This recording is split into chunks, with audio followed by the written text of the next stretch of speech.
Good morning, नमस्कार। आप सभी का ग्रेविटी पॉइंट ऑफिशियल चैनल में स्वागत है। मैं सुरेश धरदुबे आज आप लोगों के साथ पीसीएस, आरओ, एआरओ, यूपीएसआई 2024 को ध्यान में रख करके तैयार की गई सीरीज के अंतर्गत प्रायद्वीपीय भारत के संबंध में जितनी भी प्रमुख नदियां हैं उन सभी नदियों की विस्तृत व्याख्या आज की क्लास में हम लोग संपन्न करेंगे।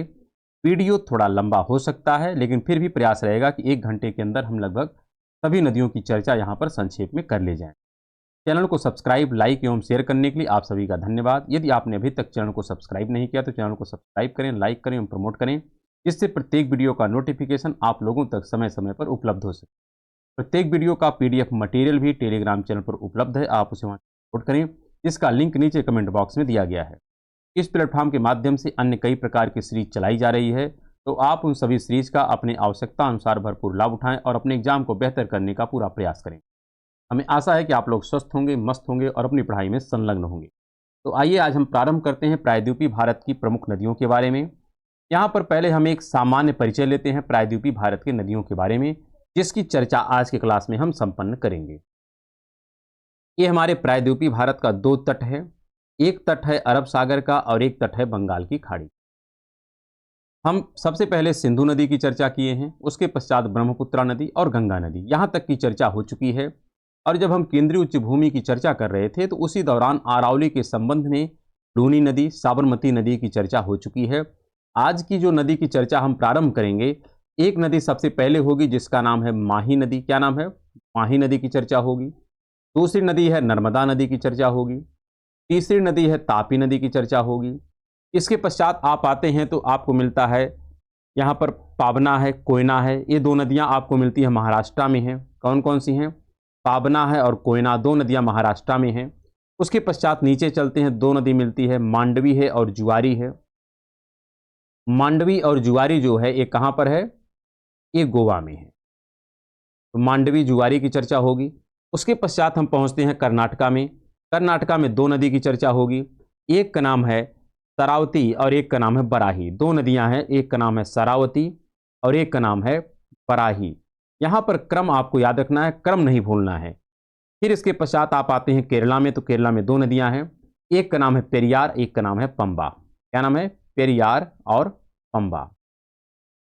यहाँ पे क्रम से आप देखिए, सबसे पहले माही नदी की चर्चा होगी, फिर नर्मदा की चर्चा हम करेंगे, फिर तापी की चर्चा करेंगे। इसके पश्चात 2 नदियाँ छोटी हैं महाराष्ट्र की, एक नदी का नाम है कोयना और एक का नाम है पाबना। उसके पश्चात मांडवी और जुआरी, ये 2 नदियाँ कहाँ पे हैं? ये 2 नदियाँ गोवा में हैं। ये 2 नदियाँ आपको देखने को मिलती हैं कहाँ? महाराष्ट्र में हैं। यहाँ से शरावती और बराही, ये 2 नदियाँ कहाँ मिलती हैं? कर्नाटका में हैं। फिर 2 नदियाँ पेरियार और पंबा कहाँ मिलती हैं? तो ये मिलती हैं केरल में। और इधर की जब नदी की बात करेंगे तो ये जिस तट पर गिरती है ये है गुजरात का तट। कौन सा तट है? गुजरात का तट। तो इतनी नदियों की चर्चा हम लोग अरब सागर के संबंध में करेंगे, क्रम से करेंगे।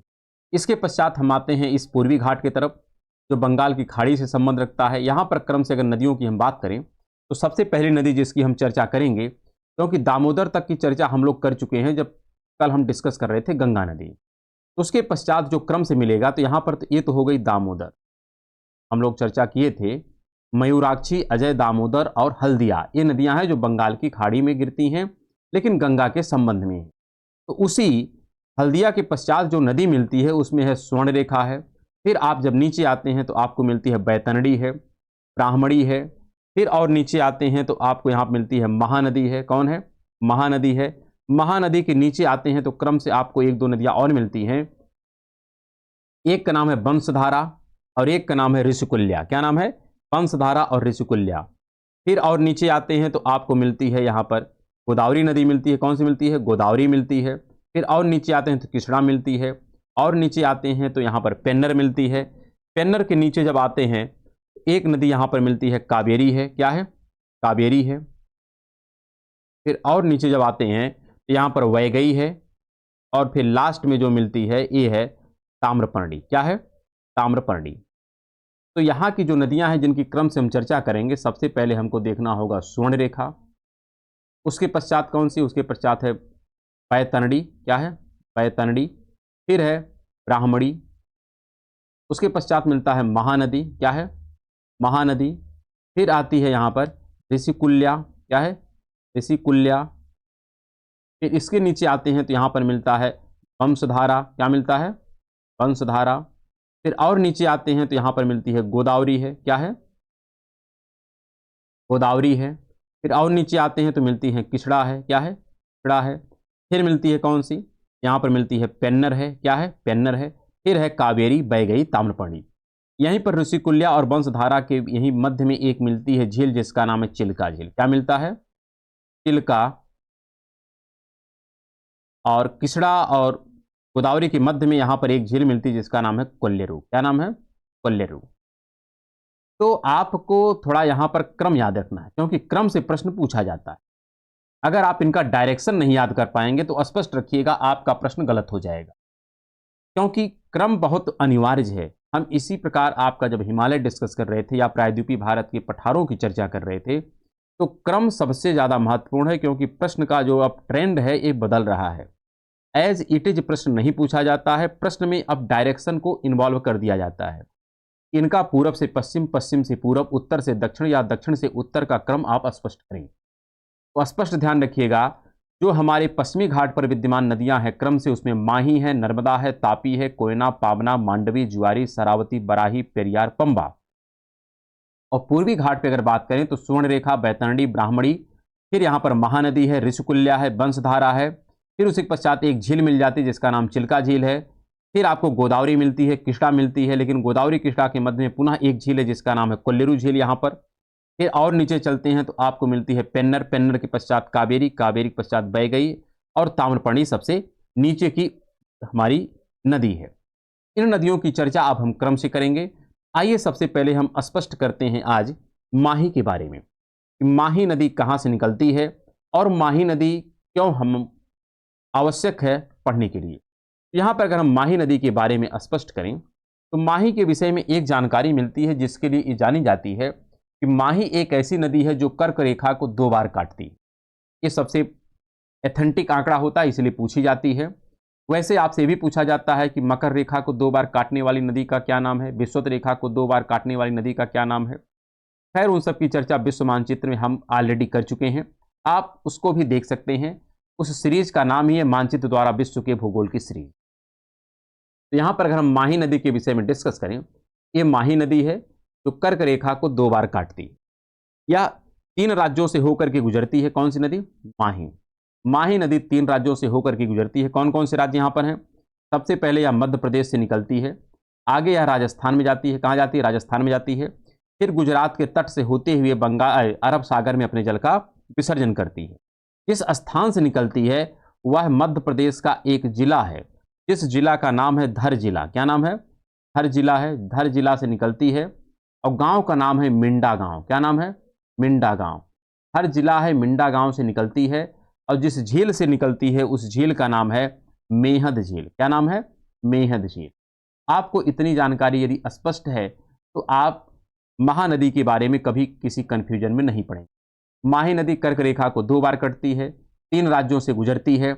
हर जिला, मिंडा गांव, मेहद झील से यह उद्गम होता है। और कहाँ पर अपने जल का विसर्जन करती है? तो इस अरब सागर में अपने जल का विसर्जन करती है।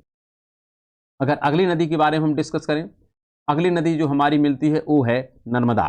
नर्मदा के बारे में कुछ जानकारी हम लोग पहले ही ले चुके हैं जब हम चर्चा कर रहे थे, प्रायद्वीपीय भारत का डिस्कशन हो रहा। तो वहाँ पर हमने यह स्पष्ट किया था कि एक सतपुड़ा की पहाड़ी है और सतपुड़ा की पहाड़ी का जो एक पार्ट विस्तार छत्तीसगढ़ में हुआ है, जहाँ पर है मैकाल श्रेणी। मैकाल श्रेणी की सबसे ऊंची चोटी का नाम है अमरकंटक, और अमरकंटक की चोटी से निकलती है नर्मदा नदी। वैसे अमरकंटक से 3 नदियां निकलती हैं, एक का नाम है महानदी, एक का नाम है नर्मदा और एक का नाम है सोन। अगर हम नर्मदा के विषय में डिस्कस करें तो नर्मदा जो नदी है इसकी लंबाई आपको याद रखना है, या दक्षिण भारत की तीसरी सबसे लंबी नदी है। वैसे सबसे लंबी की बात किया जाए तो वहाँ पर गोदावरी मिलती है, और दूसरे नंबर पर कृष्णा मिलती है, तीसरे नंबर पर नर्मदा मिलती है। अब नर्मदा यह कितने राज्यों से होकर के गुजरती है यह भी हमको स्पष्ट होना चाहिए। सबसे पहले तो यह मध्य प्रदेश से निकलती है, और उसके पश्चात जब यह आगे बढ़ती है तो आगे यहाँ पर गुजरात का राज्य मिलता है, और अगला मिलता है यहाँ पर महाराष्ट्र। 3 राज्यों से होकर के गुजरती है, और जिस प्लेस से निकलती है उस प्लेस का नाम आपसे पूछा जाता है। यह मध्य प्रदेश का है अनूपपुर जिला। क्या है? अनूपपुर जिला है। और यह अमरकंटक की चोटी का ही पार्ट है। तो यहां तक की बातें आपको स्पष्ट होनी चाहिए। अब अगर आगे हम बढ़ें तो इसकी कुछ सहायक नदियां हैं जहां से प्रश्न हमसे पूछा जाता है। अगर इनकी सहायक नदियों के बारे में पूछें तो यहां पर दो इसका तट होगा, क्योंकि नदी इस दिशा में चल रही है। एक तट इसका राइट होगा और एक तट इसका लेफ्ट होगा। तो अगर लेफ्ट की नदियों की हम बात करें तो यहां पर जो नदियां मिलती हैं काफी अच्छी खासी नदियां हैं, और नाम याद करेंगे तो आपको सहजता से याद भी आ जाएगा। यहां पर अगर क्रम से देखें तो सबसे पहली जो नदी मिलती है इसका नाम है बुरहनेर। क्या नाम है? बुरहनेर है। फिर अगली नदी जो मिलती है इसका नाम है बंजर। क्या नाम है? बंजर। आगे जैसे जैसे हम बढ़ रहे हैं अर्थात पश्चिम से पूरब की तरफ बंजर। फिर आगे बढ़ते हैं तो यहां पर मिलती है शेर। क्या है? शेर। फिर आगे बढ़ते हैं तो यहां पर है शक्कर। क्या है? शक्कर। फिर यहां पर बढ़ते हैं तो यहां पर है दूधी। फिर आगे बढ़ते हैं तो यहां पर कौन सी है? तवा। जैसे लगता है भोजन की सारी सामग्री यहां पर उपलब्ध है। दूधी भी है, शक्कर भी है, तवा भी है, और यहाँ पर शेर भी है, बंजर भी है, बुरहनेर है, और आगे जो मिलती है उसका नाम है कुंडी। क्या नाम है? कुंडी। तो ये यहाँ की प्रमुख नदियां हैं जो किस तट पर हैं? बाएं तट पर हैं। अगर दाहिने तट की हम नदियों की बात करें तो यहाँ पर मिलती है ओरसंग है। क्या नाम है? ओरसंग है। फिर अगली नदी जो मिलती है इसका नाम आप देखेंगे, इसका नाम है वरना। क्या नाम है? वरना। फिर और आगे बढ़ते हैं तो यहाँ पर एक नदी मिलती है जिसका नाम है कोलार। क्या नाम है? कोलार। ये नदियां जो हैं एक किस तट की हैं? दाएं तट की हैं। तो नर्मदा नदी की दाएं तट की सहायक नदियां, बाएं तट की सहायक नदियां हमको स्पष्ट हो गई। अब हम बात करते हैं कि इस पे कुछ प्रमुख डैम हैं। डैम से भी प्रश्न खूब पूछा जाता है। पहले तो इसके जलप्रपात की हम बात करें, कौन कौन से जलप्रपात हैं। और ये जो जलप्रपात हैं ये ज़्यादातर आपके मध्य प्रदेश में ही उपस्थित है जहां पर इसका उद्गम हुआ है। सबसे पहले आपको एक मिलता है जिसका नाम है कपिल धारा। प्रारंभ में एक मिलता है जिसका नाम है कपिल धारा। हम क्रम जो देख रहे हैं यहां पर स्पष्ट रखिएगा, यह क्रम आपका है पश्चिम से पूरब की तरफ, ऐसे क्रम हम देख रहे हैं। तो सबसे पहले कपिल धारा मिलता है। दूसरी जो मिलती है इसका नाम है भेड़ा घाट। क्या नाम है? भेड़ा घाट। और भेड़ा घाट का ही एक और नाम है जिसको कहते हैं धुआंधार जलप्रपात। क्या नाम है? इसी का नाम है धुआंधार जलप्रपात। फिर अगला जो जलप्रपात है उसका भी नाम पूछा जाता है, ये है बारगी। क्या नाम है? बारगी जलप्रपात। तो बारगी जलप्रपात, धुआंधार जलप्रपात, कपिल धारा जलप्रपात, ये तीन जलप्रपात इस नर्मदा नदी पर विद्यमान है। फिर आगे जब बढ़ते हैं तो इस पे बहुत सारे डैम हैं। अब उस डैम के बारे में हम स्पष्ट करते हैं। क्रम से ये भी ध्यान रखिएगा, क्रम का तात्पर्य है पश्चिम से पूरब की तरफ, ऐसे क्रम इनका रहेगा नर्मदा नदी पर जो डैम है। अब इन डैमों का जो नाम है काफी ज्यादा चर्चा में रहता है। एक नाम तो है जिसका नाम है इंदिरा सागर। क्या नाम है? इंदिरा सागर। इंदिरा सागर का अल्टरनेट नाम आपसे पूछा जाता है और इसी का नाम है नर्मदा सागर। क्या नाम है? इंदिरा सागर का ही दूसरा नाम है नर्मदा सागर। फिर आगे बढ़ते हैं तो अगला नाम मिलता है ओमकारेश्वर। क्या नाम है? ओमकारेश्वर। फिर आगे बढ़ते हैं, आगे मतलब पश्चिम की तरफ बढ़ते हैं, अगला मिलता है महेश्वर। क्या नाम है? महेश्वर। फिर और आगे बढ़ते हैं तो यहां पर मिलता है सरदार सरोवर। क्या मिलता है? सरदार सरोवर। ये जो डैम है जिसके अंतर्गत इंदिरा सागर या नर्मदा सागर, ओमकारेश्वर, महेश्वर और यहाँ पर सरदार सरोवर, तो ये यहाँ पर चार डैम प्रमुख रूप से इसी नर्मदा नदी पर विद्यमान हैं और तीन जलप्रपात हैं। साथ में यहाँ पर कुछ सहायक नदियां हैं जिसके बारे में प्रश्न पूछा जाता है। तो इतनी चर्चा थी जो हमको यहाँ पर स्पष्ट करनी थी, किसके बारे में? नर्मदा नदी के बारे में। अब अगली जो नदी हमारी है उसका नाम है तापी नदी। क्या नाम है? तापी नदी। आइए अब तापी नदी के बारे में स्पष्ट हम करते हैं। तापी नदी की भी चर्चा इससे पूर्व एक बार हो चुकी है जब हम लोग प्रायद्वीपीय भारत का डिस्कशन कर रहे थे। तो तापी नदी भी स्पष्ट आपको होगा कि यह भी जो सतपुड़ा की पहाड़ी है उसी सतपुड़ा की पहाड़ी के एक सेक्शन से निकलती है। इस सतपुड़ा का जो विस्तार मध्य प्रदेश में है जहां पर महादेव की पहाड़ी है, महादेव का भी दो पार्ट था, एक था पंचमढ़ी और एक का नाम था बेतुल का पठार। तो जो बेतुल का पठार है उसी बेतुल के पठार से निकलती है तापी नदी। तो तापी नदी जो है यह भी सतपुड़ा का जो विस्तार बेतुल के पठार पर है, बेतुल की पहाड़ी से इसका उद्गम होता है। तो यहां तक की बातें हमको स्पष्ट होनी चाहिए। अर्थात बेतुल जो है यह एमपी का जिला है। किसका है? बेतुल कहां पर है? ये एमपी में है। तो एमपी के जिले से ये निकलती है और तीन राज्यों से होकर के यह गुजरती है। सबसे पहले एमपी से निकलेगी, आगे पहुंचेगी तो इसके मार्ग में महाराष्ट्र पड़ता है और आगे बढ़ती है तो गुजरात के तट से यह अरब सागर में अपने जल का विसर्जन करती है। तो बीच में इसको महाराष्ट्र का भी कुछ सेक्शन देखने को मिलता है। और अगर हम बात करें, इसकी कुछ सहायक नदियां हैं जिसके बारे में प्रश्न पूछा जाता है। अब सहायक नदी जो है इसमें कौन कौन सी आती हैं, तो सहायक नदी है, एक का नाम है पूर्णा, एक का नाम है गिरना, क्या नाम है गिरना, फिर है बोरी, क्या नाम है बोरी, और फिर एक है पंजरा, क्या नाम है पंजरा। ध्यान रखिएगा, इसी जैसा मिलता जुलता एक नाम है जिसको कहते हैं मंजरा, क्या नाम कहते हैं मंजरा।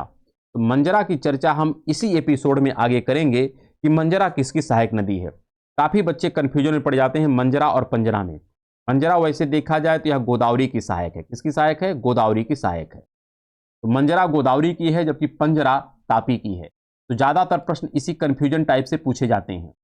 तो यहां पर तापी की जो सहायक नदियां हैं उसमें है पूर्णा, गिरना, बोरी, पंजरा, और एक नदी है जिसका नाम है ओनर, क्या नाम है ओनर। जबकि नर्मदा में क्या नाम था, ओरसंग नाम था, क्या नाम था ओरसंग। ओरसंग किसका है, नर्मदा का, जबकि ओनर जो है यह तापी की सहायक नदी है। अन्य नदियों का नाम आप क्रम से याद करिएगा, पूर्णा, गिरना, बोरी, पंजरा और ओनर। यहां पर अगर हम डैम की बात करें तो दो डैम देखने को मिलता है जो काफी ज्यादा चर्चा में रहता है। जो तट के समीप है, ए वाला, इसका नाम है ककड़ा पार, क्या नाम इसका है, इसका नाम है ककड़ा पार। और जो तट से थोड़ा दूर है इसका नाम है उकाई, क्या नाम है उकाई। एक उकाई हो गया, एक ककड़ा पार, दो यहाँ के प्रसिद्ध डैम हैं। किस नदी पर, तापी नदी पर। तो स्पष्ट हो गया तापी नदी निकलती कहां से है, तापी नदी किस राज्य से गुजरती है, तापी की सहायक नदी कौन सी है, और तापी पर कौन कौन से प्रमुख डैम हैं। अब आगे बढ़ते हैं। तो महाराष्ट्र की नदियों के बारे में वैसे विशेष चर्चा यहां पर नहीं की जाएगी। जो चर्चा का विषय है वह हमारा है गोवा की दो नदियां, जिसका नाम हम क्रम से कह सकते हैं मांडवी है और जुआरी है। क्या नाम है, मांडवी और जुआरी। तो मांडवी और जुआरी दो नदियां मिलती हैं, कहां की हैं, जो गोवा में है। एक का नाम है मांडवी और एक का नाम है जुआरी। तो अगर हम मांडवी के बारे में स्पष्ट करें तो मांडवी के बारे में पहले यह ध्यान रखना है कि मांडवी का ही नाम कर्नाटक में जो रखा जाता है उसका नाम है महादाई। महादाई जो है, इसी मांडवी का नाम कहां पर है, कर्नाटका में रखा गया है। यह जहां से निकलती है उस स्थान का नाम हमको ध्यान रखना है। स्थान का नाम है हेमद बासर्म जुआरी। क्या नाम है, हेमद वासर्म, हेमद वासर्म जुआरी। और ये कहां पर है, यह पश्चिमी घाट के सेक्शन पर स्थित है। तो पश्चिमी घाट में ही मिलता है हेमद बासर्म जुआरी, वहीं से यह नदी निकलती है। और इस नदी का जो नाम है कर्नाटका में उसे कहते हैं महादाई। और इसी नदी पर एक डैम है जिसका नाम है दूध सागर। ये प्रश्न खूब पूछा जाता है कि दूध सागर डैम किस नदी पर स्थित है, तो उसका नाम है मांडवी या महादाई। क्रम आपको स्पष्ट होना चाहिए। ये जो क्रम हम चल रहे हैं उत्तर से दक्षिण के क्रम में ही नदियों का यहाँ पर डिस्कशन किया जा रहा है। साथ में अगर हम बात करें कि यहाँ पर जो अगली नदी है जिसका नाम है जुआरी, जुआरी के बारे में बहुत ज़्यादा तो यहाँ पर नहीं मिलता है, बहुत थोड़ा सा ही डिस्कशन मिलता है कि जुआरी भी क्या है, इसी कह सकते हैं हेमद बासर्म जुआरी से ही निकलती है और ये भी गोवा की एक प्रमुख नदी है। तो इतनी ही बातें यहाँ पर हैं मांडवी और जुआरी के बारे में। अगली जो प्रमुख नदी है जिसके बारे में प्रश्न पूछा जाता है वहां पर मिलती है आपकी यहाँ पर एक कर्नाटका की जिसका नाम है शरावती और दूसरे का नाम है बराही। तो सबसे पहले हम शरावती के बारे में डिस्कस करते हैं, फिर बराही के बारे में डिस्कशन करेंगे। तो शरावती के बारे में सबसे पहले तो यहाँ पर ये स्पष्ट रखिएगा, ये है शरावती।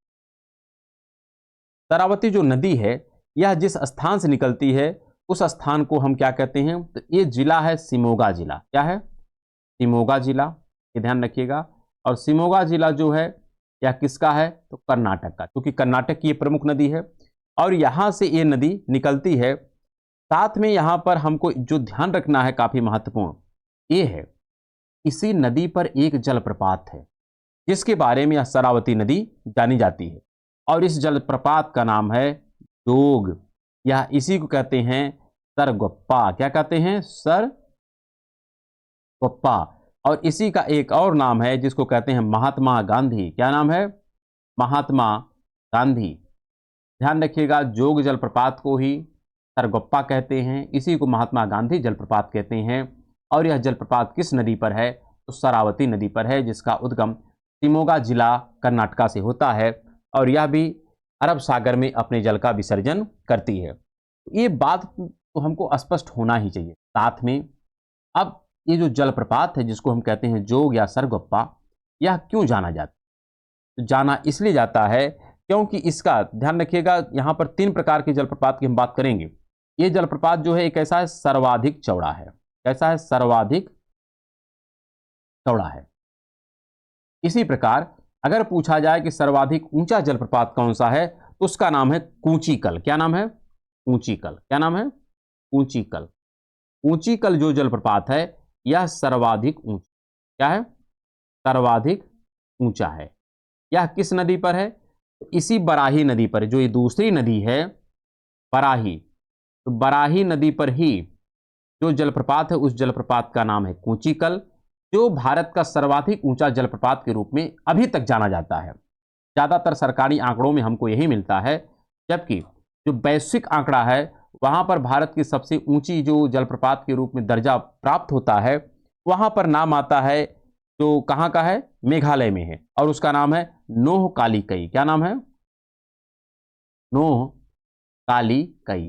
तो नोह काली कई अभी तक यह केवल वैश्विक स्तर पर इसको मान्यता मिली है। भारतीय स्तर पर जो ज्यादातर हमारे आंकड़े अभी तक हैं, वहां पर किसको लोग सर्वाधिक ऊंचा मानते हैं? वो है कूचीकल। तो नोह काली कई ये मेघालय में है। कहां पर है? मेघालय में है।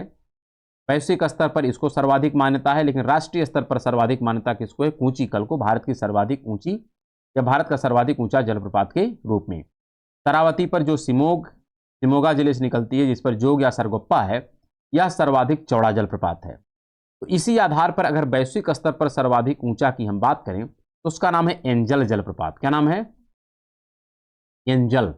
ये जो एंजल जलप्रपात है यह कहां पर है? तो आप ध्यान रखिएगा, ये वेनेजुएला में है। कहां पर है? वेनेजुएला में है। यहां से प्रश्न पूछा जाता है, और जिस नदी पर है उस नदी का नाम है करोनी नदी। क्या नाम है? करोनी नदी। और करोनी नदी जो है यह किसकी सहायक है, यह भी प्रश्न पूछा जाता है। उसका नाम है ओरिनिको। आप देखिएगा वेनेजुएला में, तो वहां पर उत्तर साइड में अर्थात कैरिबियन सी की तरफ जो नदी जाती है उसी का नाम है ओरिनिको। ओरिनिको नदी की सहायक नदी है करोनी। उसी करोनी पर एक जलप्रपात है जिसका नाम है एंजल जलप्रपात, जो विश्व का सर्वाधिक ऊंचा जलप्रपात के रूप में जाना जाता है। इसी प्रकार अगर हम देखें कि जो भारत का सर्वाधिक आयतन वाला जलप्रपात है, वहां से भी प्रश्न आता है। तो सर्वाधिक आयतन वाला, क्या?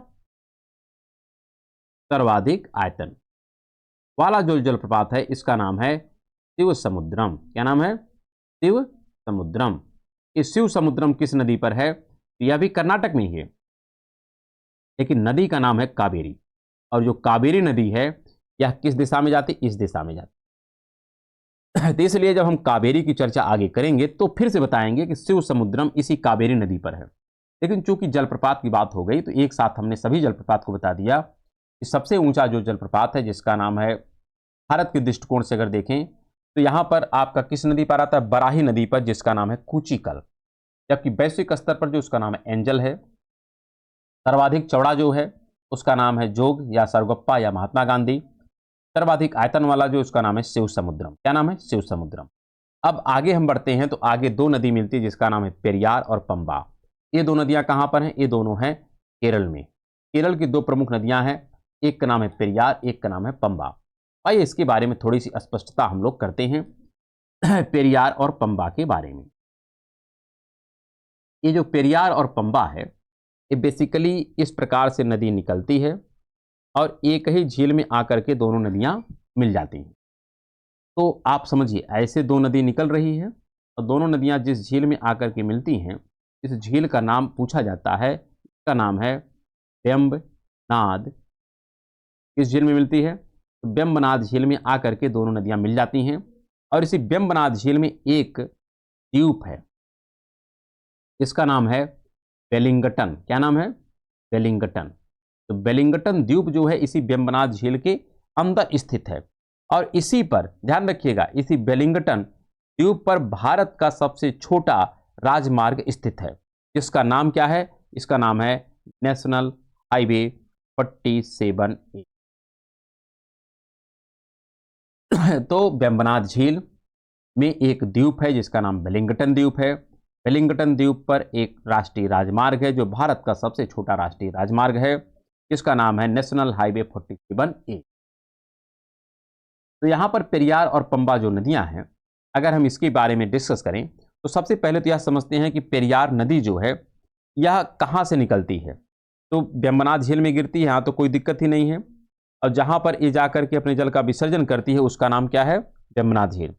और दूसरी नदी है जिसका नाम है पेरियार, अरे पंबा, पेरियार तो ऊपर वाली होगी और पंबा हो गई नीचे वाली। यहाँ पर इसी पर एक डैम है जहाँ से प्रश्न पूछा जाता है जिसका नाम है मुल्ला पेरियार। क्या नाम है, मुल्ला पेरियार। तो मुल्ला पेरियार यहाँ पर डैम है, मुल्ला पेरियार। तो मुल्ला पेरियार जो है डैम, ये पेरियार की सहायक नदी है मुल्ला, ध्यान रखिएगा, पेरियार की सहायक है मुल्ला, और उसी मुल्ला पर एक डैम है जिसका नाम है मुल्ला पेरियार। तो वास्तव में ये डैम पेरियार पर नहीं है बल्कि मुल्ला नदी पर है जो पेरियार की सहायक है, इसलिए इस डैम का नाम भी रखा जाता है मुल्ला पेरियार डैम। यहाँ पर एक बात और ध्यान रखनी है कि यहाँ पर एक और झील है जिसका नाम है पुन्नम मदा झील। क्या नाम है, पुन्नम मदा झील। थोड़ा सही लिख देते हैं यहाँ पर, इसका नाम है पुन्नम मदा। ये जो पुन्नम मदा झील है यहाँ पर किया जाता है नौका दौड़ ट्रॉफी होती, क्या होती है, नौका दौड़ ट्रॉफी का आयोजन किया जाता है और इसी को जवाहर नौका दौड़ के नाम से जाना जाता है। तो किस झील में किया जाता है, पुन्नम मदा झील में किया जाता है। अगर हम बात करें यहाँ पर कि यह किस पहाड़ी से निकलती है तो इस पहाड़ी का नाम है इलायची। क्या नाम है, इलायची। दो पहाड़ियाँ देखिए, यहाँ पर ऊपर वाली जो है, नीचे वाली का नाम रहेगा इलायची और ऊपर वाली का जो नाम रहेगा यह है अन्नामलाई। क्या नाम है, अन्नामलाई। अन्नामलाई आप देखो लिख रहे हैं तो थोड़ा गलत हो जाता है क्योंकि अन्नामलाई, अन्नामलाई उत्तर की तरफ है और इलायची जो है दक्षिण की तरफ। हम लोग इसका डिस्कशन किए थे जब प्रायद्वीपीय भारत यहाँ पढ़ रहे थे, तो हमने कहा था सबसे पहले नीलगिरी है, फिर अन्नामलाई है, फिर कार्डेमम या इलायची की पहाड़ी। अन्नामलाई से जो नदी निकलती है उसका नाम पेरियार है और जो इलायची की पहाड़ी से निकलती है अर्थात कार्डेमम की पहाड़ी से निकलती है उसका नाम है पंबा। ये दो नदियां हैं जिसके बारे में हमको जानकारी होनी चाहिए और ये दोनों अपने जल का विसर्जन कहाँ करती हैं तो यह भी स्पष्ट होना चाहिए। उस झील का नाम है वेम्बनाथ झील। क्या नाम है, वेम्बनाथ झील। हाँ, एक बात और ध्यान रखना है, यहाँ पर ये जो पंबा नदी है, जहाँ पर डाउट रहेगा वहाँ पर ध्यान अवश्य देना है। पंबा का ही प्राचीनतम नाम है तुंगभद्रा। क्या नाम है, तुंगभद्रा। तो पंबा का प्राचीनतम नाम है तुंगभद्रा और तुंगभद्रा एक नदी है जो सहायक है किचड़ा की। किचड़ा की एक सहायक नदी है जिसका नाम है तुंगभद्रा। उस तुंगभद्रा को इस तुंगभद्रा से कंफ्यूज मत करिएगा, यह पंबा का पौराणिक नाम है जबकि किचड़ा की एक सहायक नदी है तुंगभद्रा। वहां पर हम आगे डिस्कस करेंगे, आपको इसमें डिफरेंस स्पष्ट होना चाहिए। अब चलिए हम आगे की बात करते हैं अर्थात पूर्वी घाट की प्रमुख नदियों के बारे में। अगर हम पूर्वी घाट की प्रमुख नदियों के बारे में डिस्कस करें तो यहाँ पर हम चर्चा जो प्रारंभ करेंगे ये प्रारंभ होगा स्वर्ण रेखा नदी से। किससे होगा, स्वर्ण रेखा नदी से, क्योंकि दामोदर तक की चर्चा हम लोग कर चुके थे गंगा के अध्याय में। तो यहाँ पर सबसे पहले हम बात करते हैं स्वर्ण रेखा। स्वर्ण रेखा जो नदी है ये कहाँ से निकलती है, यह स्पष्ट होना चाहिए। यह रांची के पठार से निकलती है। कहाँ से निकलती है, रांची के पठार से निकलती है, 3 राज्यों से होकर के गुजरती है। और यहाँ पर ज़्यादातर बच्चे जो डाउट करते हैं वो एक ही विषय पे, क्योंकि झारखंड से निकलती है तो झारखंड रहेगा ही, साथ में उड़ीसा के तट पर अपने जल का विसर्जन करती है तो उड़ीसा से भी गुजरी है। लेकिन यहाँ पर आप जब मैप में देखेंगे तो वेस्ट बंगाल नज़र नहीं आता है, लेकिन यह नदी कर्व करती है। आप अगर इसकी एक्चुअल लोकेशन को देखें तो ऐसे नदी होती है, ऐसे जाती है, यह कुछ एरिया तक वेस्ट बंगाल में टच करती है, इसलिए यह वेस्ट बंगाल से भी गुजरती है। और ज़्यादातर प्रश्न यही पूछा जाता है कि क्या स्वर्ण रेखा नदी या स्वर्ण रेखा नदी के संबंध में कौन कौन से राज्य हैं या कौन कौन से नहीं हैं। वहाँ पर वेस्ट बंगाल है, स्पष्ट रखिएगा, वेस्ट बंगाल से भी स्वर्ण रेखा नदी गुजरती है। ये आप ध्यानपूर्वक समझिएगा क्योंकि यहाँ से प्रश्न बन जाता है। फिर अगर हम आगे डिस्कस करें, यहाँ पर एक बात आपको स्पष्ट रखना होगा कि यह कहाँ से निकलती है, रांची के पठार से निकलती है। और इसी पर हमने डिस्कस किया था अतीत में, एक जलप्रपात है जिसका नाम है हुंडरू। क्या नाम है, हुंडरू, और हुंडरू को ही कभी काल लिखा मिल जाता है मुंडरू। तो हुंडरू या मुंडरू जो जलप्रपात है यह किस नदी पर है? इसी सुवर्णरेखा नदी पर विद्यमान है। इतनी चर्चाएं हमको यदि स्पष्ट हैं तो सुवर्णरेखा नदी पर कोई प्रश्न आए तो गलत नहीं होगा, ऐसा संभावना है। फिर आगे अगर हम देखें तो अगली नदी जो मिलती है उसका नाम है बैतरणी। क्या नाम है? बैतरणी। ये जो बैतरणी नदी है यह भी काफ़ी ज़्यादा वैसे ज़्यादातर देखा जाए पौराणिक दृष्टिकोण से इस नदी को लोग जानते हैं, लेकिन फिर भी यह जहाँ से निकलती है उसका नाम है क्योंझर का पठार। क्या नाम है? क्योंझर का पठार भी है। क्योंझर के पठार से निकलती है, लेकिन क्योंझर के पठार पर जहाँ से निकलती है वो है गजरात की पहाड़ी है। क्या है? गजरात की पहाड़ी है। तो क्योंझर पठार है और वहीं पर है गजरात की पहाड़ी जो कहाँ पर है? उड़ीसा में। तो यहाँ से निकलती है, अर्थात एक ही राज्य में बहती है, उड़ीसा से निकलती है और उड़ीसा के ही तट पे जाके बंगाल की खाड़ी में अपने जल का विसर्जन कर देती है, अर्थात काफ़ी बड़ी यह नदी नहीं है। फिर अगर हम अगली नदी की बात करें, अगली नदी जो मिलती है उसका नाम है ब्राह्मणी। क्या नाम है? ब्राह्मणी। तो ब्राह्मणी नदी के बारे में आपको ध्यान रखना है, यहाँ पर मिलती है, ये है ब्राह्मणी। इस मैप में तो सब नहीं दिखाई पड़ेगा, लेकिन यकीन करिएगा कि आपको क्रम से मिलेगा। सुवर्णरेखा है, बैतरणी है, ब्राह्मणी है। तो अगर हम ब्राह्मणी के बारे में डिस्कस करें, ब्राह्मणी, ये जो ब्राह्मणी नदी है, ब्राह्मणी नदी के बारे में हम लोगों ने डिस्कस किया था कि यह निकलती कहाँ से? ये निकलती है रांची के पठार से। कहाँ से निकलती है? रांची के पठार से। और दो नदियों का यह संगम है, अर्थात दो नदियां मिलकर के यह नदी बनती है। एक का नाम है साउथ कोयल और एक का नाम है शंख। ध्यान रखिएगा, एक का नाम है साउथ कोयल और एक का नाम है शंख। तो साउथ कोयल और शंख, ये दो नदियां जब मिलती हैं तो इसका नाम पड़ता है ब्राह्मणी।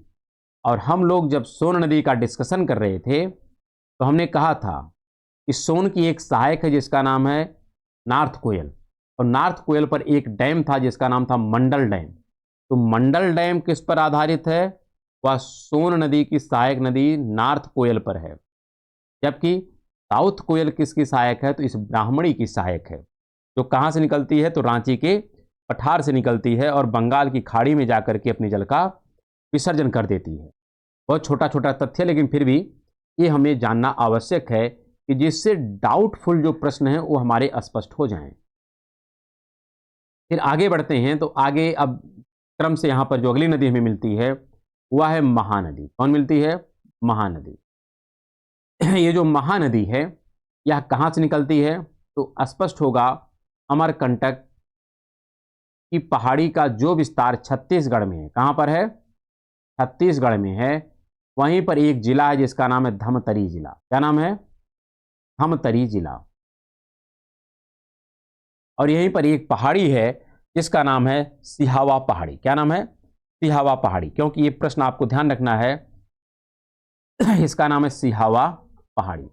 धमतरी जिला, सिहावा पहाड़ी, छत्तीसगढ़, अमरकंटक की श्रेणी का ये पार्ट है जहाँ से महानदी का उद्गम होता है। अब महानदी जो ये है, इस महानदी की कई सहायक नदियां हैं जिसके बारे में हमको स्पष्टता होनी चाहिए। हम यहाँ पर केवल मैप ड्रा करके आपको बता देते हैं, क्योंकि यहाँ पर इस काफ़ी छोटी नदी है तो सारे इमेज यहाँ पर स्पष्ट नहीं हो पाएंगे। हम यहाँ पर इसलिए अलग से बना देते हैं जो इसकी सहायक नदियाँ हैं। यहाँ पर अगर क्रम से आप देखेंगे तो क्रम से जो नदियाँ मिलती हैं इसमें है सियोनाथ, हंसदो, मंड, आईवी। क्या नाम है? सियोनाथ, हंसदो, मंड, आईवी। तो तीन नदियाँ हैं। सबसे पहले मिलता है क्या? सियोनाथ।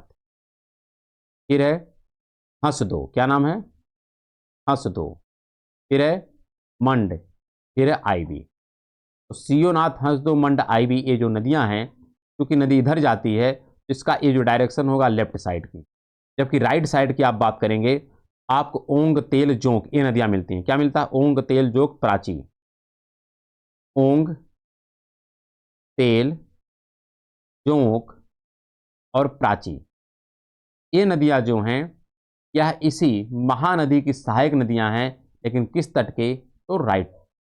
ये प्रश्न आपको बहुत महत्वपूर्ण है। यहाँ की जो नदियां हैं खास करके इसकी सहायक नदियों के बारे में ही प्रश्न पूछा जाए। सियोनाथ हंसदो मंड आईबी किसकी सहायक है, या ओंग तेल जोंक प्राची किसकी सहायक है। तो आपको स्पष्ट करना होगा। दायां बायां स्पष्ट ना हो कोई दिक्कत नहीं है, लेकिन कम से कम नदियों का नाम तो याद होना चाहिए। हाँ, इस पर दो डैम है जिसके बारे में थोड़ा सा ध्यान होना चाहिए। एक डैम है जिसका नाम आप लोग जानते होंगे, नारच, और जो काफी ज्यादा चर्चा में रहता है उसका नाम है हीराकुंड। क्या नाम है? हीराकुंड। हीराकुंड जो है यह डैम कहां पे है? ये है उड़ीसा में। कहां पर है? उड़ीसा। वैसे यह नदी दो राज्यों से गुजरती है, जहां से निकलती है एक तो हो गया छत्तीसगढ़ और दूसरा कौन है? उड़ीसा।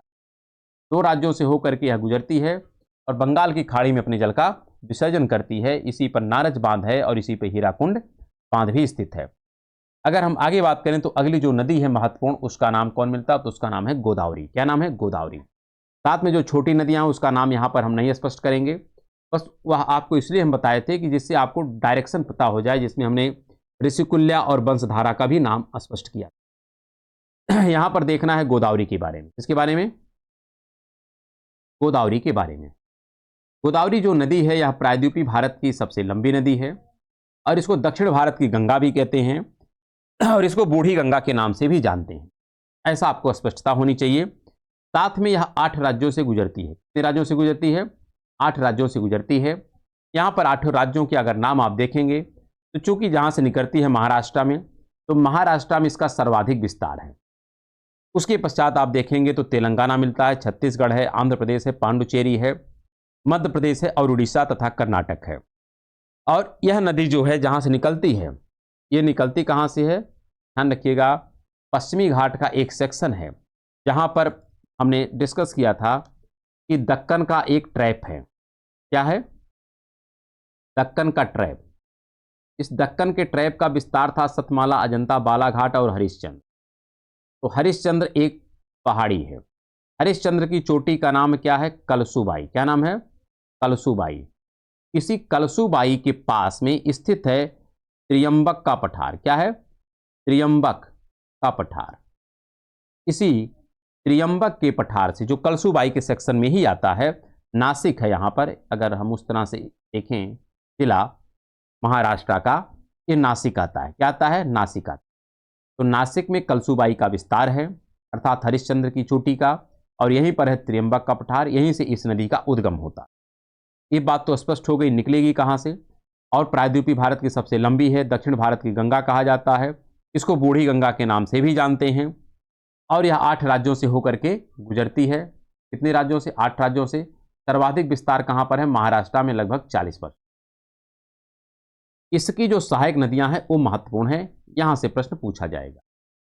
सहायक नदियां कौन कौन से हैं? अगर क्रम से हम बात करें तो हम ऐसे ही मैप बना के दिखाएंगे, क्योंकि यहां पर आप अगर लिखेंगे तो आपको कंफ्यूजन हो जाएगा।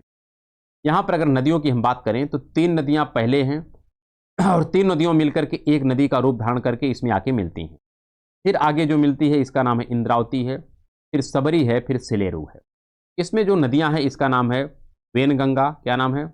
वेनगंगा। फिर यहाँ पर मिलता है दूसरा है वर्धा, फिर है पेनगंगा।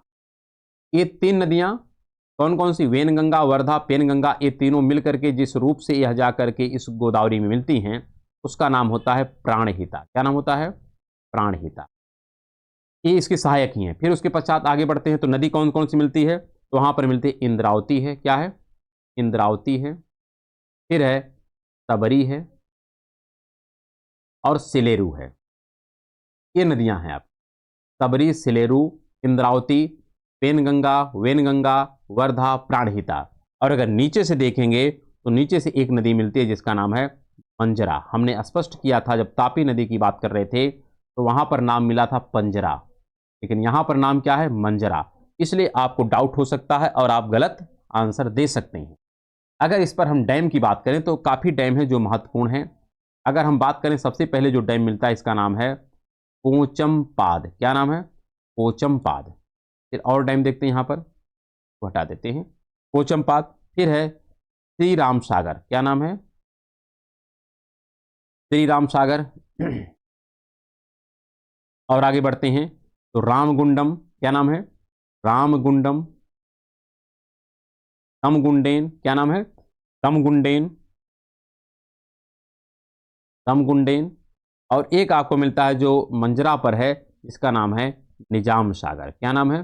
निजाम सागर। और इतना ही नहीं, तिलेरू पर एक आपको बांध भी मिलता है जिसका नाम है बाली मेला। क्या नाम है? बाली मेला जलाशय है। ये भी प्रश्न आपसे पूछा जा सकता है। बाली मेला जलाशय काफ़ी ज़्यादा चर्चा में रहा है कुछ वर्ष पहले, क्योंकि यहाँ पर एक ब्रिज बनाया गया था, जो ब्रिज करता क्या था, मलकानगिरी जिला को उड़ीसा से कनेक्ट करता था, और उस सेतु का नाम था गुरुप्रिया सेतु, और इसलिए बाली मेला जलाशय भी याद रखना है। और एक बात, इंद्रावती पर एक डैम है। डैम क्या, जलप्रपात है, जिस जलप्रपात का नाम है चित्रकूट।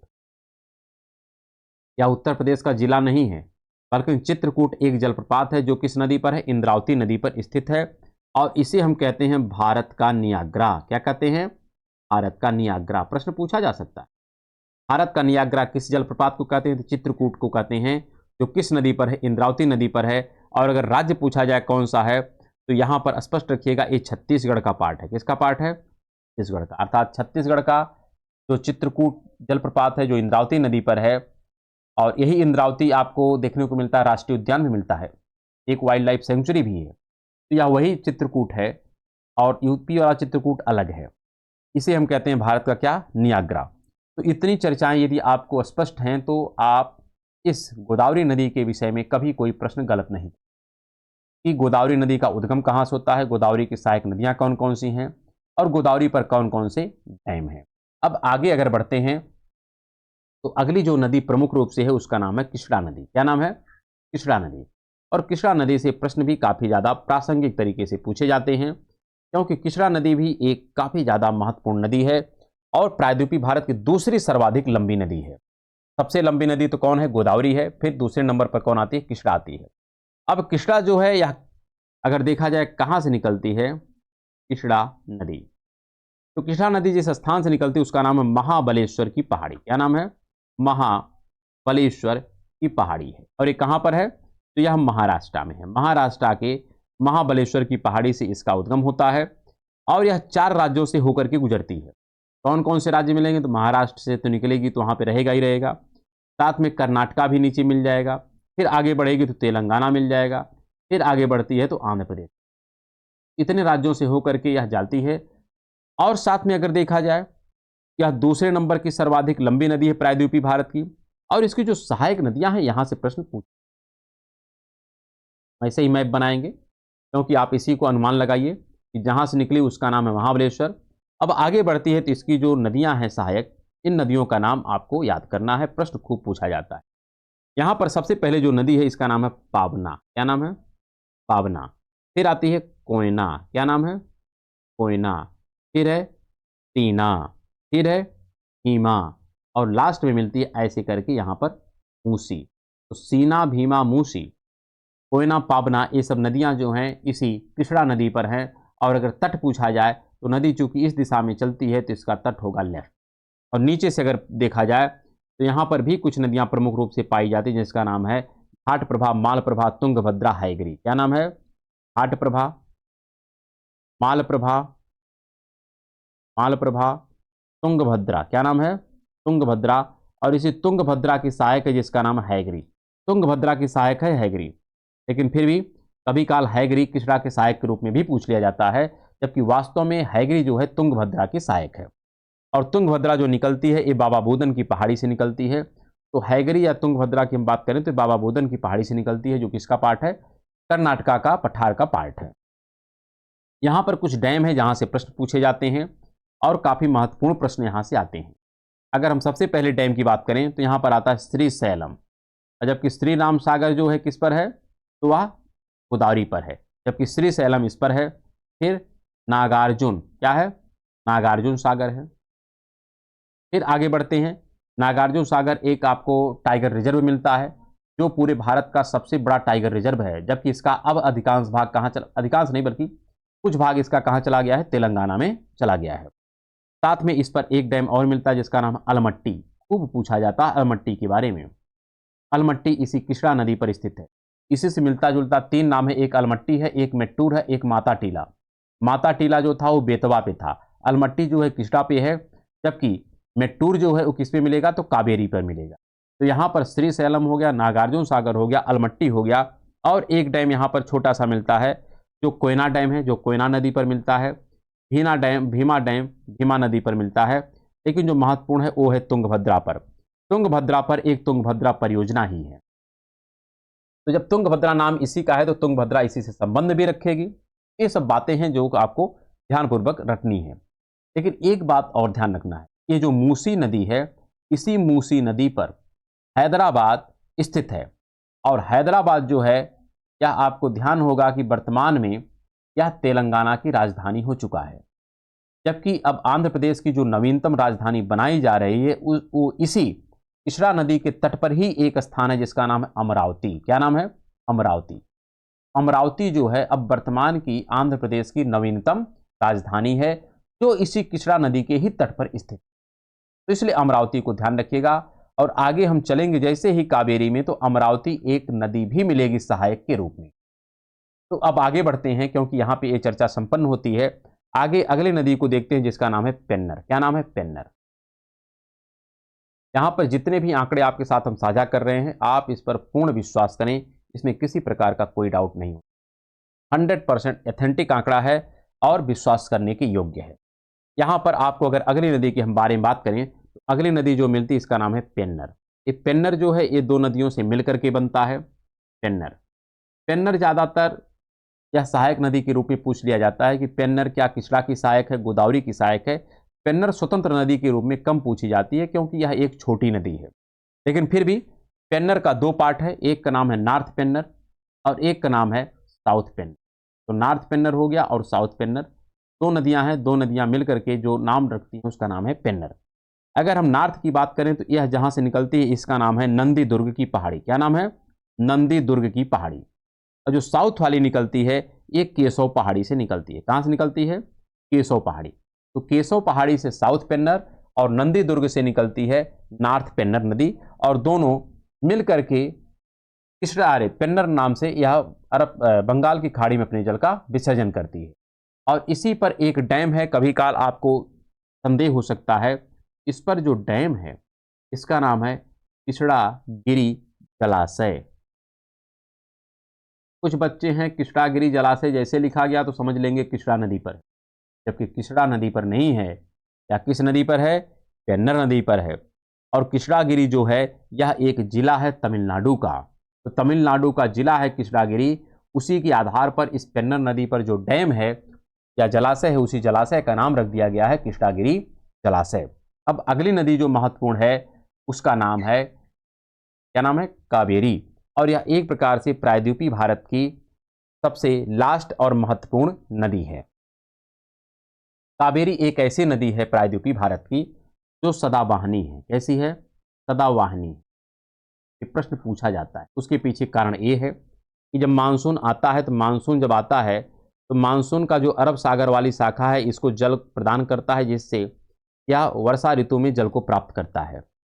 और जब शीत ऋतु में मानसून लौटता है तो लौटता हुआ मानसून पुनः यहाँ पर आकर के वर्षा कराता है। इसलिए यह नदी वर्ष भर क्या करती है? जल को प्राप्त करती रहती है। जबकि अन्य प्रायद्वीपीय भारत की जो नदियां हैं वह मौसमी हैं, सदाबहानी नहीं है। ये बात हमको ध्यानपूर्वक याद रखनी है। साथ में अगर हम कावेरी के विषय में और स्पष्टता करें तो ये जो लिख रहे हैं, क्या लिख रहे हैं, ऐसे होता है कावेरी। कावेरी ये जो नदी है, अगर इसके बारे में आपको स्पष्टता हो, एक बात इसको ध्यान रखना है कि ये निकलती कहाँ से, सबसे पहले तो ये देख लेंगे, और कितने राज्यों से गुजरती है। तो राज्य इसके जो मिलते हैं, एक तो केरल है, केरल, और दूसरा जो मिलता है उसका नाम है कर्नाटका, और तीसरा जो है इसका नाम क्या है? तमिलनाडु। तीन राज्यों से होकर के यह नदी गुजरती है। यहाँ पर सर्वाधिक जो भाग है ये तमिलनाडु का है। तमिलनाडु में सर्वाधिक है, कर्नाटका में दूसरे नंबर पर, और केरल में सबसे कम। ये जहां से निकलती है उसका नाम है ब्रह्मगिरी की पहाड़ी। क्या नाम है? ब्रह्मगिरी की पहाड़ी। ये ब्रह्मगिरी की जो पहाड़ी एक कर्नाटका में, अर्थात कर्नाटका से निकलने के पश्चात कुछ दूर तक यह कहाँ गुजरती है? तो केरल में गुजरती है। ठीक, तो ब्रह्मगिरी की पहाड़ी से निकलती है, कर्नाटका वाले सेक्शन से निकलती है, तीन राज्यों से होकर के बहती है, सदाबहानी नदी है। और इसी पर जो हम डैम की बात कर रहे थे उसका नाम है शिव समुद्रम। क्या नाम है? शिव समुद्रम। जो भारत का सर्वाधिक बड़ा जलप्रपात है आयतन के दृष्टिकोण से। इसकी कुछ सहायक नदियां हैं जहां से प्रश्न बनता है। अगर हम सहायक नदी के बारे में ध्यान रखें तो यहाँ पर एक बात आपको स्पष्ट रखना, अगर ऐसे मान लेते हैं यह कावेरी नदी है, इसकी जो सहायक नदियाँ आती हैं इसमें हेमवती, तिमसा, और इधर की जो नदियाँ हैं इसमें अगर देखें तो काबनी, भवानी, नोएल और अमरावती ये है। तो यहाँ पर ऊपर की तरफ मिलती है जिसका नाम है हेमवती, फिर दूसरी मिलती है जिसका नाम है तिमसा, और नीचे की बात करें तो यहाँ पर मिलती हैं काबिनी, भवानी, नोएल और अमरावती। क्रम से याद करेंगे, एक साथ याद करेंगे तो याद हो जाएगा। हेमवती, सिमसा, काबनी, भवानी, नोएल, अमरावती। ये अमरावती इसकी सहायक है, जबकि इससे पूर्व अभी हमने देखा कि अमरावती क्या है, तो आंध्र प्रदेश की राजधानी है। यहां पर अगर हम डैम की बात करें तो डैम काफी महत्वपूर्ण है जिसका नाम है मेट्टूर डैम। क्या नाम है? मेट्टूर। मेट्टूर इस पर है, अलमट्टी किस्टा पर है, जबकि माता टीला किस पर है? बेतवा पर है। साथ में इस पर अगर हम बात करें तो एक जलप्रपात है जिसका नाम शिव समुद्रम हो गया, और इसी पर होगे नाका भी जलप्रपात है। क्या नाम है? होगे नाका। होगे नाका जलप्रपात, इसी होगे नाका जलप्रपात। ये जो हम बना रहे हैं ना, आप इसको ऐसे ना लिया करिए, यहाँ पर स्पष्ट रखा करिए कि हम जहाँ पर ये लिख रहे हैं यह डायरेक्शन के अनुसार है, अर्थात मेट्टूर तट के पास है, तट से दूर जाएंगे तो होगे नाका, और दूर जाएंगे तो शिव समुद्रम है, ऐसे ही नहीं बना है। तो डायरेक्शन आप याद रखिएगा कि ऐसे ये गुजर रही है तो इधर जो है यहाँ पर कौन है? मेट्टूर है, फिर होगे नाका है, फिर शिव समुद्रम है।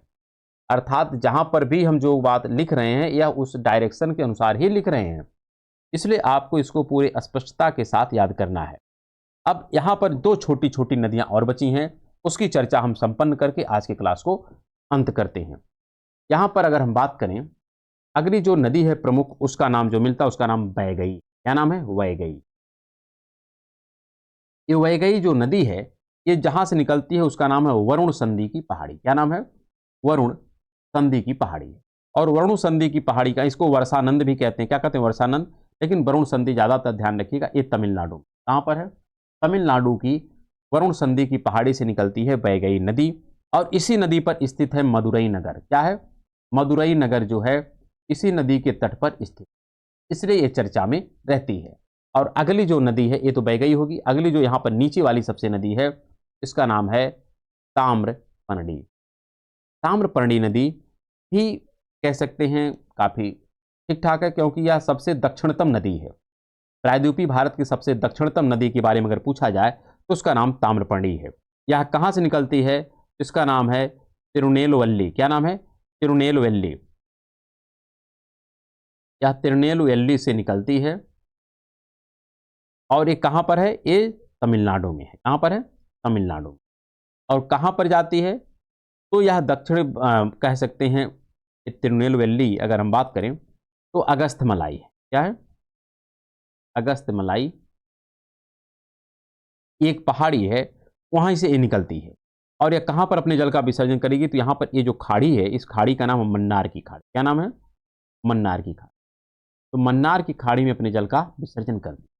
ताम्रपर्णी प्रायद्वीपीय भारत की सबसे दक्षिणतम नदी है, जो कहाँ से निकलती है? स्पष्टता होनी चाहिए, तमिलनाडु के तिरुनेलवेली से निकलती है। और कहाँ पर अपने जल का विसर्जन करती है? तो मन्नार की खाड़ी में अपने जल का विसर्जन करती है। और यह अगर तिरुनेलवेली के बारे में पूछा जाए तो आप कहेंगे दक्षिणी सह्याद्री का जो अगस्त्यमलाई पहाड़ी है उसी के ढाल से निकलती है, क्योंकि यहीं पर एक छोटी पहाड़ी मिलती है जिसका नाम है अगस्त्यमलाई। तो यहाँ तक की चर्चाएं जो थी, यह एक प्रकार से प्रायद्वीपीय भारत के विषय में जितनी भी महत्वपूर्ण नदियाँ थी उसको हमने आज की क्लास में कंप्लीट किया है। अब शेष चर्चाएं हम लोग कल की क्लास में करेंगे। तब तक के लिए नमस्कार, धन्यवाद।